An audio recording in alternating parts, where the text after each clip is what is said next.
तो जादू तो नहीं किया, जादू तो नहीं, जादू होता तो तुम हमारे पास यहाँ बैठ नहीं सकते थे। ओवर थिंकिंग, एक जो अपने चित्त में सबसे बड़ा बनने की, महान बनने की एक आकांक्षा होती, हम चाहे जिस मार्ग में हो, हम चूंकि महान परमात्मा के हम अंश हैं, तो हमारे अंदर महान बनने की इच्छा होती है सबके अंदर, चाहे जिस डिपार्टमेंट में हो सबसे बड़ा बनने की इच्छा होती, क्योंकि सबसे बड़े भगवान के हम बच्चे हैं ना, तो हमें लगता है कि हम सबसे बड़े बने। अब सबसे बड़े बनने में हमारे सामने बड़े अभिनय करने वाले दिखाई दे रहे हैं, जो सफलता प्राप्त करते चले जा रहे हैं। अब हमारा चित्त उससे विक्षिप्त होता चला जाता है, परेशानी आ जाती है। तो हमें लगता है कि भगवान का नाम जप करो, पवित्र भोजन करो, और भगवान जैसे रखें उसमें राजी रहना सीखो तो आनंदित हो जाओगे। नाम जप करो और जैसी परिस्थिति में हो उसमें राजी रहना सीखो यार। आगे की भावना तो करो, लेकिन आगे ना पहुंच पाओ तो उसमें असंतुष्ट मत हो। तुम्हारे अगर असंतुष्ट रहने का स्वभाव बन जाएगा तो डिप्रेशन में चले जाओगे। ऑलरेडी है तो हाँ, नहीं नहीं बेचैनी होती है। नहीं नहीं नहीं यार, ऐसा ठीक नहीं। डिप्रेशन में क्यों जाओ, क्यों जाओ, क्यों परेशान पता हो? ही नहीं चला कैसे वहाँ इतनी सारी सिचुएशन। ऐसा करो, राधा राधा लिखना शुरू करो दिमाग में। खाली समय जो है ना, ये शैतान का मन होता है। अगर खाली छोड़ दो ना तो ये मन शैतानी करने लगता है, बदमाशी करने लगता है, ओवर थिंकिंग में फंसा देता है। ये आप जपो, थोड़ा मन पवित्र होगा तो आपको आनंद मिलेगा। राधा देखो, आंखों के सामने लिखो राधा, आंखों से ही लिखो। राधा लिखा, आप बार बार राधा राधा राधा राधा, ये ऐसी दवा है कि लोक परलोक सब मिल जाएगी। हाँ, राधा राधा राधा राधा। अब आके वृंदावन में आए हो तो मंगल तो होगा ही। भगवान और संत दरबार में आने से मंगल तो होता ही है। मंगल ना होता तो आप क्यों आते, डॉक्टर के पास जाते, जादू टोना। और जादू टोना नहीं, क्योंकि मैंने काफी सारे लोगों को दिखाया था, एस्ट्रोलॉजर को दिखाया था, पंडित को दिखाया था, तो सबने ये कहा कि कोई काला जादू है जिसकी वजह से आपके आपके परिवार। कुछ नहीं, रुपया घसीटने के लिए सब काला जादू है। कोई काला जादू नहीं, कोई तमाशा नहीं, कोई भूत प्रेत नहीं, कोई तुम्हारे ऊपर कुछ नहीं किए। हम तुमसे कह रहे, पक्की बात समझ लो। जो भी काम करता हूँ मुझे काम मिलता है, बट वो काम जल्दी बंद हो जाता हाँ ठीक है, तुम राधा नाम जप करो। बस सुबह उठ करके 5 भक्तों के नाम ले लिया करो, जो भगत तुम्हें याद आवे। कुछ भगत याद हैं? एक को भगत याद नहीं। देखो हम तुम्हें नाम बताए, स्वामी हरिदास जी, चैतन्य महाप्रभु जी, नित्यानंद महाप्रभु जी, नागरी दास जी, हरिवंश महाप्रभु। 5 नाम कोई जैसे, तो यही याद कर लेना।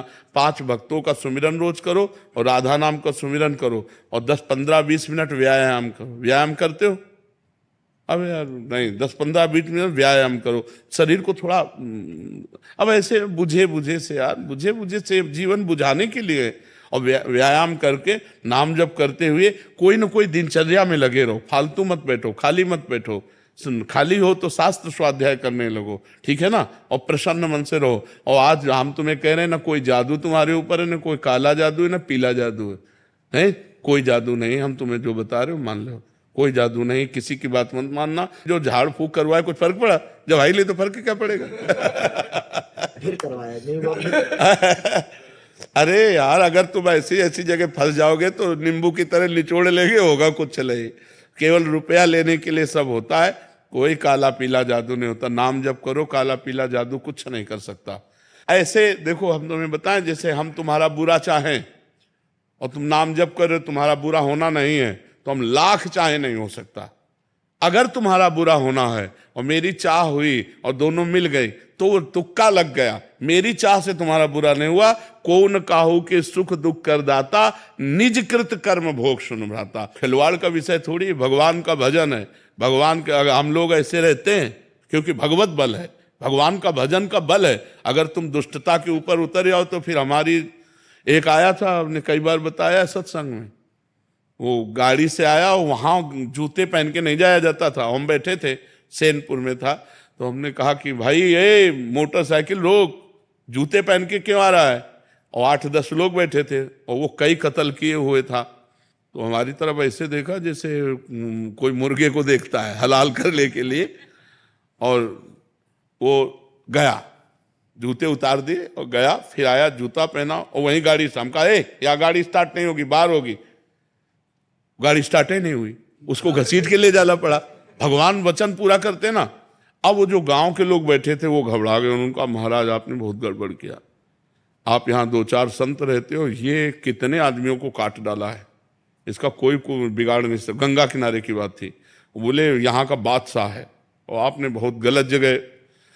तो हम मन में तो सोचा कि गलत जगह इसने पंगा ले लिया है।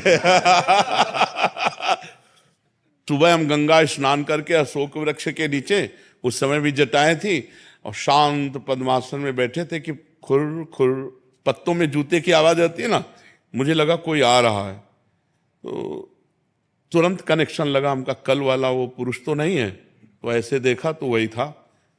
एक बार मन में, मनुष्य होने के कारण एक बार मन में ऐसा लगा कि यार अच्छा विघ्न उपस्थित हुआ। वो नजदीक आया, बोले ए बाबा जी। हाँ भाई। उसने चाकू निकाली, इतनी बड़ी चमचमाती सामने रखी, बोले इसको जानते हो? हाँ चाकू कहते हैं। पिस्तौल निकाली ऐसे उसमें, ऐसे, इसको जानते हो? सामने रखे हो, बैठ गया। क्योंकि वो निर्दयी आदमी। अच्छा हम अकेले, वो न डंडा ना कुछ, हमारे पास तो डंडा भी नहीं, कमंडल रखा था गंगा जल का, हमका बस दिखा चुके। बोले हमका कमंडल का ढक्कन खोला, हमका इसको जानते हो?